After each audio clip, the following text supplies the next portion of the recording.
গত কয়েকদিনের টানা বর্ষণ এবং পাহাড়ি ঢলে নেত্রকোনার বেশ কিছু অঞ্চল কিন্তু ইতিমধ্যে প্লাবিত হয়েছে। বিশেষ করে কলমাকান্দা উপজেলার 8টি ইউনিয়নের নিম্নাঞ্চল কিন্তু ইতিমধ্যে প্লাবিত হয়েছে। মানুষজন কিন্তু আস্তে আস্তে আশ্রয় কেন্দ্রের দিকে যেতে শুরু করেছে।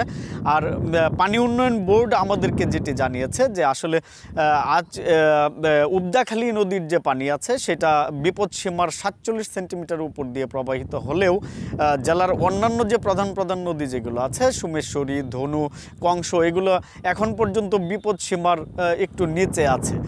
আর আমরা বানভাসী লোকজনদের সাথে কথা বলেছিলাম, যাদের অনেকেই এখনও বাসাবাড়িতে অবস্থান করছেন। তাদের সাথে আমরা কথা বলেছি যে আসলে বৃদ্ধ, শিশু এবং গবাদি পশু এগুলো কিন্তু আসলে আটকা পড়ে আছেন, ঘর থেকে বাহির হতে পারছেন না।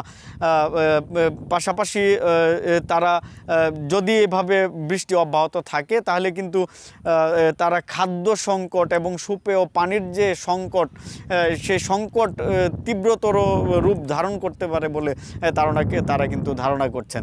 অপরদিকে আমরা আজকে জেলা প্রশাসক শাহেদ পারভেজের সাথে কথা বলেছি। উনি আমাদেরকে যেমনটা জানিয়েছেন যে ইতিমধ্যে 245টি আশ্রয় কেন্দ্র কিন্তু ওনারা প্রস্তুত রেখেছেন বলে জানিয়েছেন। পাশাপাশি প্রস্তুত আছে মেডিকেল টিম, উদ্ধারকারী টিম সহ, ঠিক আছে, যাবতীয় যেসব কার্যক্রম আছে বন্যা পরিস্থিতি মোকাবেলা করার জন্য, এগুলা কিন্তু তারা ইতিমধ্যে উদ্যোগ নিয়েছেন।